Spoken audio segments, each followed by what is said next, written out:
Malayalam big boss season 7 ലൈവിൽ ഇപ്പോൾ നടന്നുകൊണ്ടിരിക്കുന്ന നമ്മുടെ അനുമോളും ശരത്തും കൂടെ സംസാരിച്ചുകൊണ്ടിരിക്കുകയാണ്. ചേട്ടാ, നമ്മുടെ സമരം നല്ല രസമുണ്ടായിരുന്നില്ലേ എന്ന് അനുമോൾ പറയുന്നുണ്ട്. അപ്പോൾ ശരത്ത് പറയുന്നത് നല്ല രസമുണ്ടായിരുന്നു എന്ന്. പക്ഷേ ഇവരൊന്നും വന്നില്ലല്ലോ എന്ന് പറയുന്നുണ്ട്. ഒനിയിൽ, അഭിലാഷ് അവരൊക്കെയാണ് പറയുന്നത്, ഷാനവാസിനൊക്കെയാണ് പറയുന്നത്. അക്ബർ ഒന്നും വന്നൊന്നുമില്ല.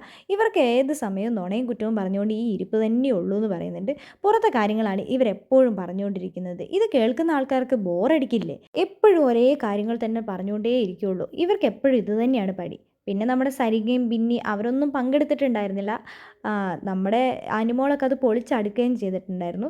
എന്താണെങ്കിലും ബിഗ് ബോസ് ഇവരുടെ സമരം കഴിഞ്ഞ ഉടൻ തന്നെ ഗ്യാസ് കൊടുക്കുകയും ചെയ്തു. ഗ്യാസിന് വേണ്ടിയിട്ടായിരുന്നു ഇവർ സമരം ചെയ്തിട്ടുണ്ടായിരുന്നത്.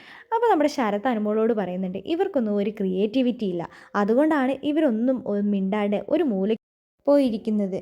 ഇവർക്കും പങ്കെടുത്തുണ്ടായിരുന്നില്ലേ? എന്താണെങ്കിലും ബിഗ് ബോസ് വീട്ടിലെ സമരം അടിപൊളിയായിരുന്നു. നിങ്ങൾക്ക് ആ സമരം ഇഷ്ടപ്പെട്ടോ? നിങ്ങൾക്ക് ബിഗ് ബോസ് വീട്ടിലെ ഏത് മത്സരാർത്ഥിയാണ് കൂടുതൽ ഇഷ്ടം? നിങ്ങളുടെ വിലയേറിയ ഓരോ അഭിപ്രായങ്ങളും നിർദ്ദേശങ്ങളും നമ്മുടെ കമൻറ്റ് ബോക്സിൽ കമൻറ്റ് അറിയിക്കാൻ മറക്കരുത്.